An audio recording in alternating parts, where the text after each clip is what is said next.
បងប្អូនអើយបងប្អូនមានដឹងដែរថាតើម៉ាស់ដែលយើងនិយមប្រើរាល់ថ្ងៃហ្នឹងចែកចេញជាប្រមាណប្រភេទហើយថាតើប្រភេទនីមួយៗហ្នឹងយើងត្រូវប្រើនៅពេលណា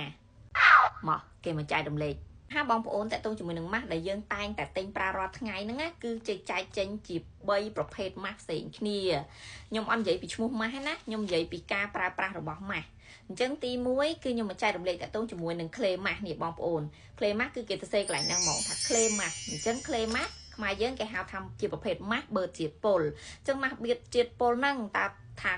គេត្រូវប្រើនៅពេលណាអញ្ចឹងម៉ាស់បឺតជាតិពុលបងប្អូនគឺយើងនៅត្រូវប្រើនៅពេលដែលយើងមានអារម្មណ៍ថាស្បែកមុខយើងវារៀងកកស្ទះរុនរោមដែលបណ្ដាលឲ្យឡើងមុនអាមុនខ្សាច់ទូចហ្នឹងហើយមុនរ៉ូលមិនមុនអត់មុនទេណាអាមុនតូចហ៊ៀងកត្រឹសលើមុខហ្នឹងណាវាកកស្ទះជាតិខ្លាញ់និងជាតិធូលីនៅលើផ្ទៃមុខយើងពេលអញ្ចឹងហើយវាបណ្ដាលឲ្យឡើងអាមុនហ្នឹងអញ្ចឹងមុនប្រភេទហ្នឹងគឺយើងអាចប្រើពពួកclay mask នេះមានប្រសិទ្ធភាពបងប្អូនហើយតកតងជាមួយនឹងការប្រើពពួក clay mask គឺខ្ញុំណែនាំថាយើងគួរតែប្រើចន្លោះពី10ទៅ15ថ្ងៃមានន័យថាអាច15ថ្ងៃម្ដងឬក៏10ថ្ងៃម្ដងនៅពេលដែលយើងមានអារម្មណ៍ថាមុខយើងរៀងឡើងកត្រឹសឡើងមុនរ៉ូលអញ្ចឹងណាហើយមួយទៀតនៅពេលដែលយើងមានអារម្មណ៍ថាស្បែកមុខយើងវារៀងឡើងខ្លាញ់វារៀងស្អាតអញ្ចឹងយើងអាចប្រើជាមួយនឹង clay mask នេះបានហើយចំពោះ clay mask គឺមានច្រើន brand មែនទែនគឺខ្ញុំអត់ដឹងថា brand ណាល្អទេក៏តែគ្រាន់ថាបើខ្ញុំប្រើពួក clay mask បែបនេះដោយសារស្បែកខ្ញុំវា sensitive អញ្ចឹងខ្ញុំប្រើនេះវាអត់មានប្រតិកម្មអីអញ្ចឹងទៅខ្ញុំក៏ប្រើរហូតមកទៅអូខេ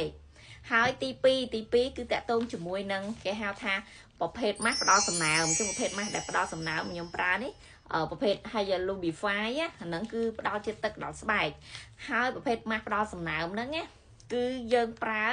មួយសប្តាហ៍ម្ដងបានហើយទោះបីជាអ្នកលក់ក៏ណែនាំថាអូម៉ាស់ផាន់គាត់នេះអត់មានជាតិកាត់អីទេយើងអាចប្រើបានក៏យើងអត់ខ្ញុំអត់ណែនាំឲ្យយើងប្រើរាល់ថ្ងៃឬមួយថ្ងៃ2ដងឬក៏2ថ្ងៃម្ដងគឺខ្ញុំគិតថាវាអត់ល្អទេអញ្ចឹងណាពីព្រោះហេតុអីបើខ្ញុំថាអញ្ចឹងពួកម៉ាស់ដែលផ្ដល់សំណើមបងប្អូនគឺកាលណាយើងប្រើញឹកគឺធ្វើឲ្យវាកកស្ទះរុនរោមអញ្ចឹងបណ្ដាលឲ្យងាយនឹងឡើងមុន yes ហ្នឹងហើយចំពោះខ្ញុំផ្ទាល់ចំពោះប្រភេទម៉ាស់ស្លឹកដែលផ្ដល់សំណើមហ្នឹងណាគឺខ្ញុំតែងតែប្រើនៅពេលដែលខ្ញុំធ្វើដំណើរឆ្ងាយអញ្ចឹងទៅមុខយើងត្រូវជាមួយនឹងសិនត្រជាក់យូរម៉ោងណាទៅពេលអញ្ចឹងទៅយើងមានអារម្មណ៍ថាមុខយើងវាស្ងួតហើយនៅពេលដែលយើងផ្លាស់ទីលំនៅទៅដើរលេងអញ្ចឹងវាផ្លាស់ប្ដូរបរិយាកាសអញ្ចឹងធ្វើឲ្យស្បែកមុខយើងវារៀងស្ងួតណាពេលអញ្ចឹងយើងអាចយកពពួកម៉ាស់ស្លឹកដែលផ្ដល់សំណើមហ្នឹងយើងមកបិទបានដើម្បី refresh មុខយើងទៅយើងមានអារម្មណ៍ថា relax អីចឹងទៅក៏ប៉ុន្តែប្រភេទម៉ាស់មួយទៀតជាប្រភេទម៉ាស់គេហៅថាម៉ាស់ជំរុះកោសិកានឹងធ្វើឲ្យមុខយើងសរយៈពេលខ្លីអាហ្នឹងគឺបើសិនជាខ្ញុំគឺខ្ញុំអត់ដែលប្រើហ្មងខ្ញុំអត់ប្រើហ្មងដោយសារអីយើងអាយុច្រើនអញ្ចឹងស្បែកមុខយើងវារៀងខ្សោយកាលណាយើង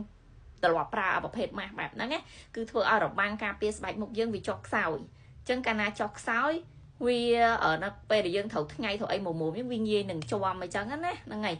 អញ្ចឹងអាចថាមួយខែប្រើម្ដងអីទៅបានហើយប្រើតែពេលដែលយើងមានកម្មវិធីអីទៅបានហើយអូខេហ្នឹងហើយពីខ្ញុំទៅគឺមានតែប៉ុណ្្នឹងឯងតាក់ទងជាមួយនឹង